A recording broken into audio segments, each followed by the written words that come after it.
Hello guys! Today, ang ituturo ko sa inyo is the measures of central tendency of ungrouped data. Okay, let's start.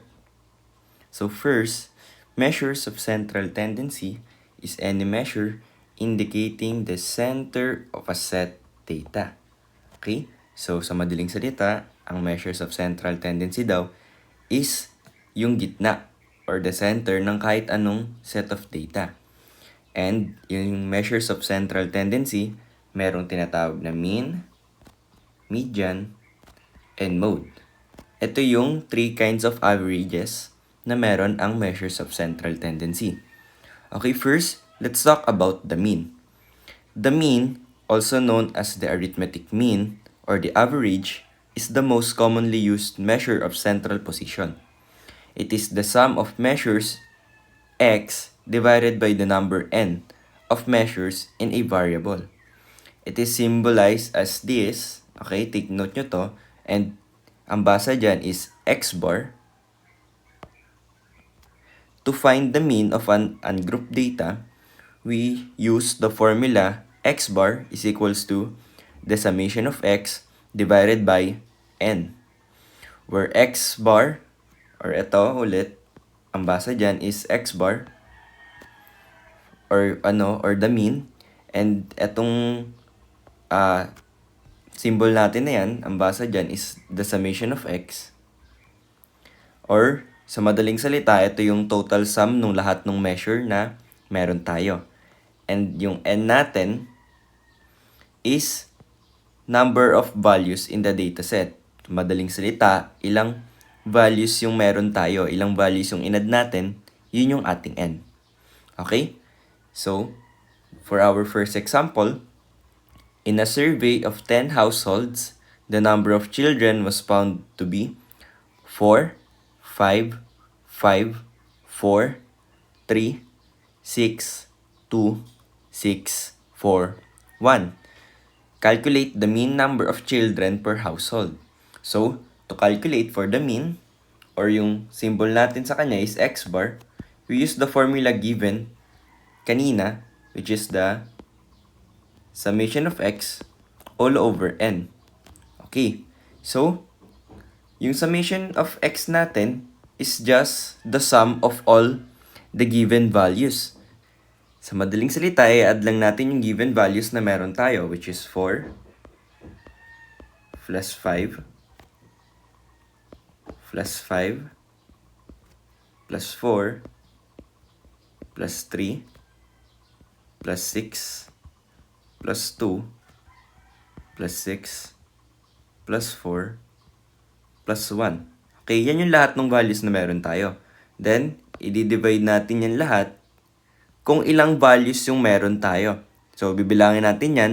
And also, sinabi na rin dito sa statement, merong 10 households. So, kapag binilang natin tong lahat ng data natin, 10 yan. So, i-divide natin yan sa 10. Okay? So, pag inad natin yung sa taas, or kapag hinanap natin yung summation of x, add lang natin lahat yan. Yung 4 plus 5 plus 4 and etc. Meron tayong 40. Okay? Divided by 10. And finally, 40 divided by 10 is 4. So, ito na yung ating mean. Okay? Ganun lang siya kadali. Okay? For our example number 2, the Roy's gas station owner records the number of vehicles which visit his premises for 12 days. The numbers are as follows: 304, 279, 314, 257, 302, 223, 249, 210, 289, 302, 209, and 290. Find the mean number of vehicles per day. So, we use the formula lang ulit, which is yung ating x bar is equals to the summation of x over n. Okay? And yung ating summation of x is i-add lang uli natin lahat ng values na meron tayo. So, which is, meron tayong 304 plus 279 plus 314 plus 257 plus 302 plus 223 plus 249. So, adjust lang natin to para magkasya yung values natin. Then we have plus 210 plus 289. Lagyan na natin dito sa baba. Plus 302 plus 209. Finally, plus 290. Then, di-divide natin siya sa ating n. Which is ang n natin, sinabi dito, for 12 days. So, ibig sabihin, pag kinount natin tong lahat ng values, 12 siya. So, pwede na nyo namang i-count to check. So, ang n natin is 12. And then, simplify natin to. Okay, add natin lahat ng nasa taas or hanapin natin yung summation of x. Which is, ang lalabas is 3,228. Then, copy natin yung divided by 12. And then, di-divide natin siya. 3,228 divided by 12 is equals to 269. So, basically, ito na yung ating mean. Okay? So, yan daw yung number of vehicles per day, yung average vehicles per day dun sa Royce gas station. Okay? So, next. Okay, for our second measure of the central tendency is the median. The median is the middle value in a set of data. It is symbolized as this, ito yung symbol niya, or kapag binasa yan, is x tilde. Okay? To find a median, arrange the scores either in increasing or decreasing order, then find the middle score. Okay? So, madali lang. Ang gagawin lang natin to find the median of the set of data, i-arrange lang natin siya whether increasing or decreasing, and then hahanapin natin yung pinakagitnang value dun sa ating order. And then, that's the median natin. Okay? So, for our first example, find the median of the following set of numbers. So, meron tayo ditong set of numbers. First thing we need to do is i-arrange natin siya either increasing or decreasing. And then, hanapin natin yung middle score. Okay?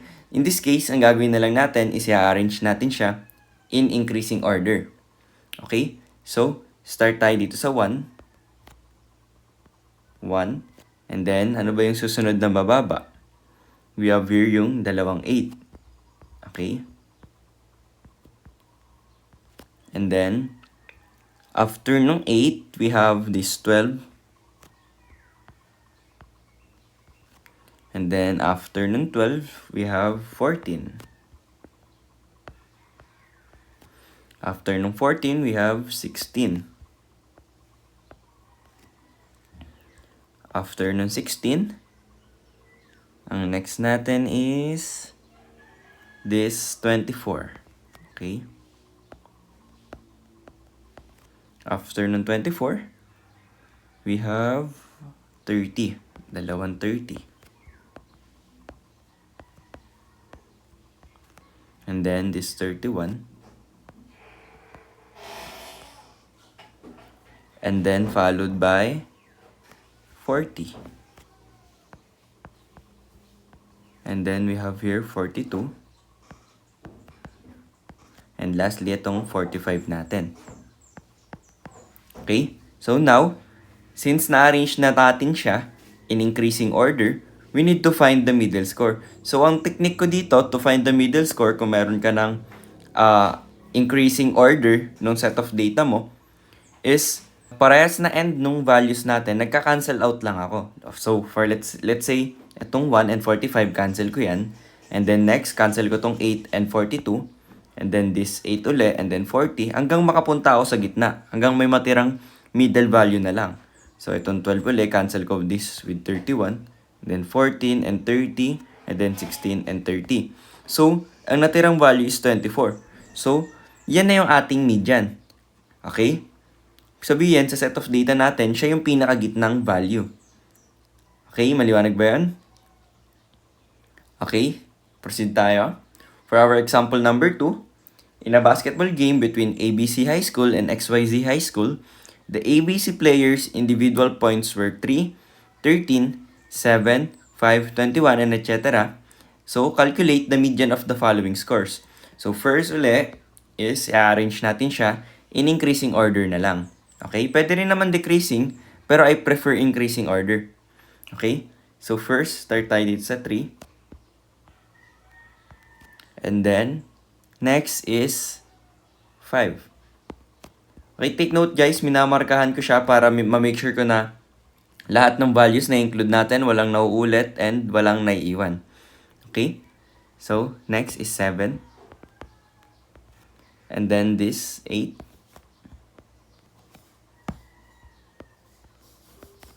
Followed by 11. And then this 13. And then 14. We have here 21. And finally, itong dalawang 23. And now, kahanapin natin yung median, gagawin ko lang uli yung technique na ginawa ko kanina, which is kakancel natin yung both ends. Okay? So, kapag kinancel ko itong 3, kakancel ko din yung 23. And then, so on and so forth. We have 5 and 23, cancel ko yan. Then, 7 and 21. And then, 8 and 14. Ngayon, meron tayong dalawang value na nakuha. Hindi na natin siya pwedeng i-cancel kasi wala na tayong median. So, in this case, yung median natin is 11 and 13. Ngayon, ang median, lagi siyang isang value lang. Hindi siya pwedeng dalawang value. So, ang gagawin natin dyan, kapag meron tayong dalawang value ng median, is hahanapin natin yung average nila. So, sa madaling salita, i-add natin silang dalawa and then di-divide natin by 2. So, meron tayong 11 plus 13 divided by 2. And 11 plus 13 is 24. Divided by 2, which is ang 24 divided by 2 is 12. Okay? So, ito na yung median natin, 12. Okay? Tatandaan nyo ulitin ko lang na kapag meron kayong dalawang median, hindi pwedeng parehas sila median or hindi pwedeng walang median. Ang gagawin nyo, yung dalawang naiwan sa gitna or yung dalawang central value is hahanapin nyo yung average nila by simply adding the both of them and then divided by 2. And that's it. That's your median. Okay? Proceed tayo. And lastly, yung ating third measure of central tendency is called the mode. Okay? The mode is the measure or value which occurs most frequently in a set of data. It is the value with the greatest frequency. It is symbolized as this, and ang basa dyan is x hat. So to find the mode for a set of data, we have three process or we have tatlong titingnan or tatlong susundan natin. So first, select the measure that appears most often in the set. Secondly, if two or more measures appear the same number of times, then each of these values is a mode. And third, if every measure appears the same number of times, then the set of data has no mode. So sa first, dito sa ating first statement, sinasabi lang dyan, is kung ano yung pinaka maraming beses na nag-appear yung isang value, yun yung mode natin. Sa pangalawa naman, kung merong dalawang value na nag-a-appear ng mas marami kumpara sa iba, then parehas yun mode. Hindi pwedeng mamimili ka lang or hindi pwedeng yung mas mataas or yung mas mababa. And then dito naman sa pangatlo, sinasabi naman dyan, kung lahat ng data natin ay pare-pareho lang na dalawang beses nag-appear or isang beses nag-appear lang, then wala tayong mode sa ating data. Okay? So para mas maunawaan natin to, we have here example number 1, merong 3 example to. So, find the mode in the given set of scores. Okay? So, for our letter A, okay, titingnan lang natin siya, examine lang natin siya closely, kung ilang beses nag-a-appear yung kada isang data natin. So, first, etong 5. Okay, yung 5 natin, meron tatlong 5 dito kung titingnan nyo. So, meron na agad tayong tatlong 5. Then, if we take closely, or we look closely dun sa set of data natin, meron na lang tayong tag-iisang 3, 6, 4, 7, 8, and 9. Tag-iisa na lang siya, hindi na siya umulit. And yung 5 natin, siya lang yung 3 beses umulit. So, sa madaling salita, siya yung pinakamarami yung frequency. Ang mode natin for this set of data is equals to 5. Okay? Ganun lang siya kadali. Okay? Yan yung sinasabi sa ating first statement na select the measure that appears most often in the set. In this set of data, ang pinaka nag-a-appear ng pinakamaraming beses ay yung ating 5 dahil 3 beses siya nag-appear. Okay? So next, itong letter B. Okay? We have this set of data and check lang natin kung meron bang umuulit sa kanya. Kung may umuulit, then kung yun lang yung umuulit, yun na yung mode natin. So if we look closely, meron lang isang 23, may isang 21 lang, may isang 16, may isang 22, may isang 19, and may isang 24 lang. So lahat, isang beses lang, walang umulit ng mas marami kumpara sa iba. So, dyan mag-a-apply itong statement 3 natin na if every measures appear the same number of times, then the set of data has no mode. So, itong B natin is walang mode. So, no mode. Okay? Yun yung ilalagay natin dyan. Okay? And then finally, itong last example natin, which is yung letter C, we have this set of data. So, examine natin siya closely kung ano yung mga umuulit. Okay? So, if we look closely, we have 18 and 18, dalawa yung 18 natin. But at the same time, meron tayong dalawang 20 din. And then yung ibang value na natin, itong 16, 15, 19, and 17, once na lang siya umulit. So, yung 18 and 20 natin, pareha silang dalawang beses umulit.